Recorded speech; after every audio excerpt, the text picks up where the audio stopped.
with La Prensa newspaper. Today we are here with some residents and some friends. Community advocates of the folks living in South Austin that were just affected by serious flooding. Here is Mr. Charles Ponzio. We're here at Onion Creek. Well, Luke said this is Walnut Creek. Oh, Walnut Creek, okay.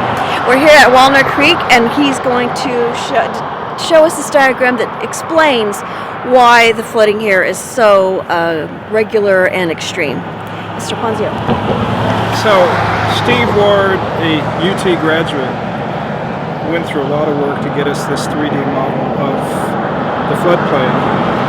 We are literally standing right here, and this is where the woman and her child were washed away to their deaths in the Halloween 2013 flood at this point.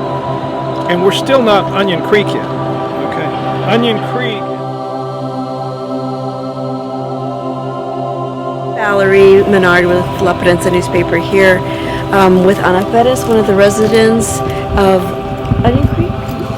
And we're here at her house, and she's going to give us a tour and show us, kind of talk about what happened during the flood. She's a 20-year resident, has been through 3 floods, and lives in a 100-year floodplain. So Anna, please. Have been, well, devastating, deadly, pretty much. We don't get the information we need to evacuate. We never get it on time. This time, I think.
It was very nice, comfortable. It was our cozy. It was our American dream, you know, somewhere to live and eventually retire. But this is what it is now.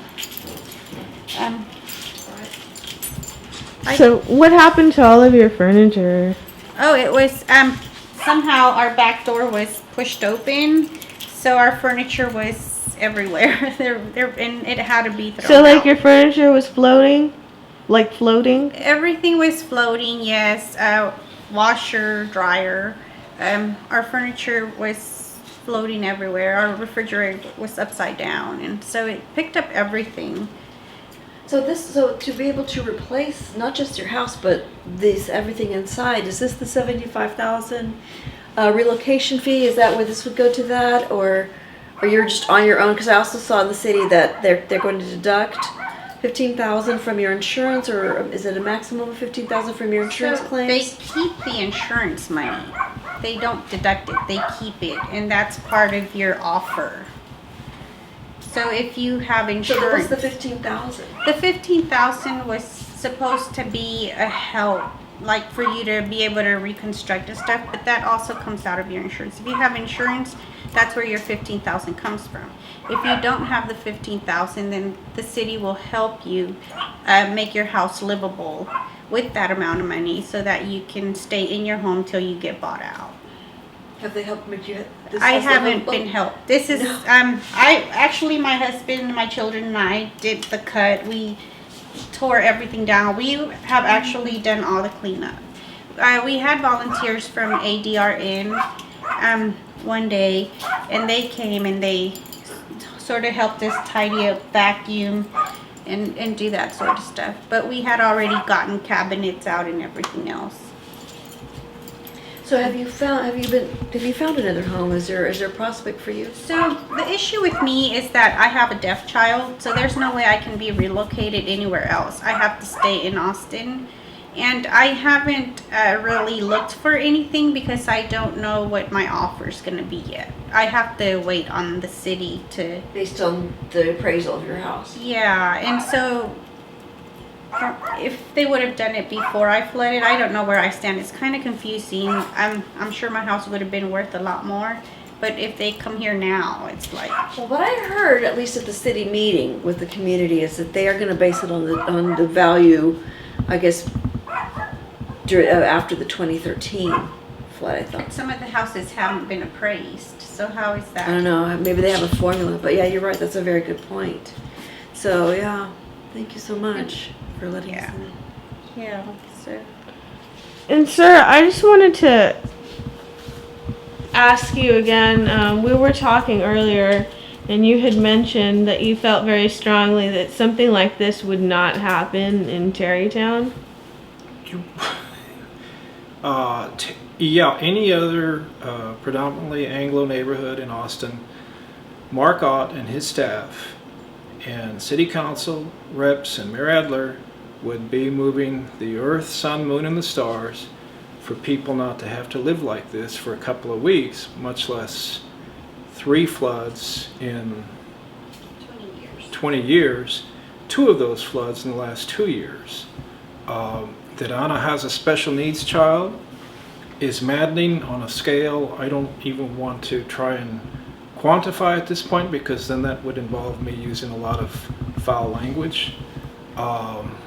We, at the last city council meeting 2 Sundays ago, said, you know, the way to get these folks out of here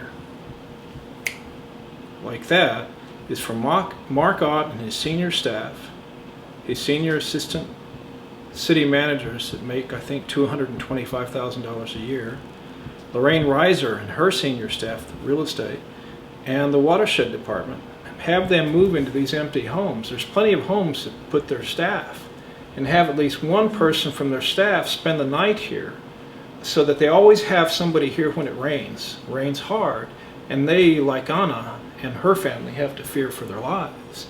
And then we just need to get out of the way and see how fast they start thinking out of the box. Take Luke's suggestion to make Colony Park happen with bunches of builders.